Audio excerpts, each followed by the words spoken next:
Тази голф петица от време на време идва за дреболийки.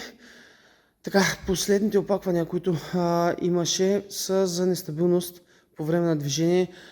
Казаха, че дърпала надясно. Взехме я и я пробвахме. Общо взето, като подадем рязко газ, колата леко дръпва наляво и започва леко да лее.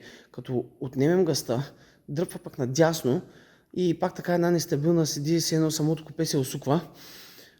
Но това става при по-резки движения, рязко подаване, рязко пускане на газта. Така, със сигурност имаме тук проблеми с носачите, сега ще ги покажем. Колата се кара доста, така че все по някоя дреболика излиза. Така, ето ги носачите. Първото нещо, което забелязваме е в двата носача при задните тампони. Ето колко излиза тук самото ухо на носача от тампона. Ето колко излиза и тук. Това означава, че носачът е отишъл напред и то се вижда. Значи този тампон направо го няма. Вземем щангата все пак да бутнем и да покажем какво се случва. Така. Значи ето какво се случва. Не така. Хайде не. Ето.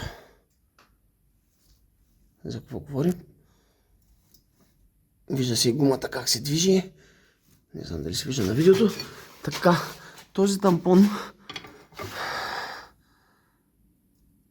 Само да пробваме да облегнем ръката. Така, същата работа, малко по-малко разбит, но доста голям лофт има.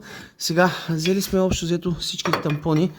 Този помръдвано, помекнали са и задните. Взели сме 4 тампона, сега ще ги сменим. Трябва общо взето да свалим носача.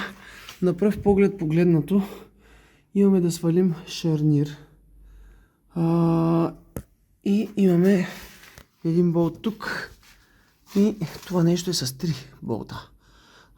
Тампона задния се продава с алуминиевата част, а този се набива. Друго, да видим тази стабилизираща щанга. Не виждам да е хваната за носача. Сега ще видим като извадим гумата.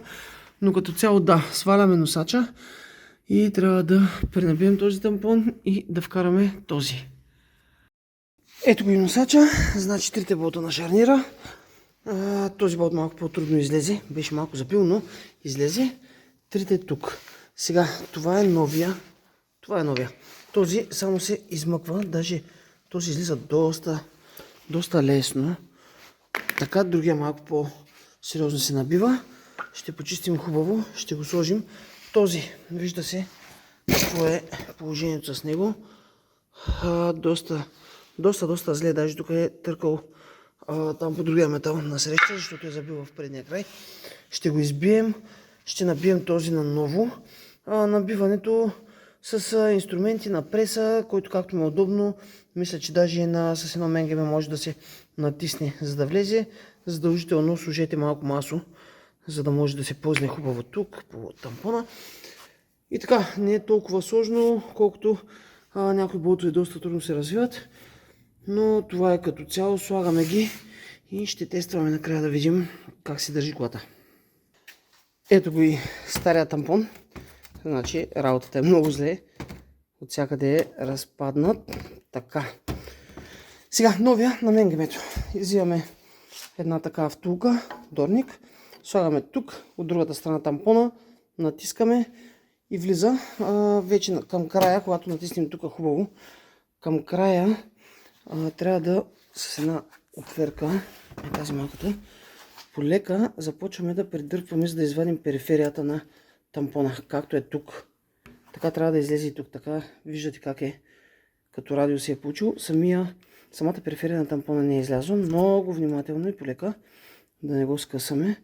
Полека придърпваме. Сега, тук в втулката сме натиснали малко повече, за да може да максимално да излезе гумата отсам. Така че, когато изкараме периферията, после ще чукнем наобратно, за да застане самата втулка в средата.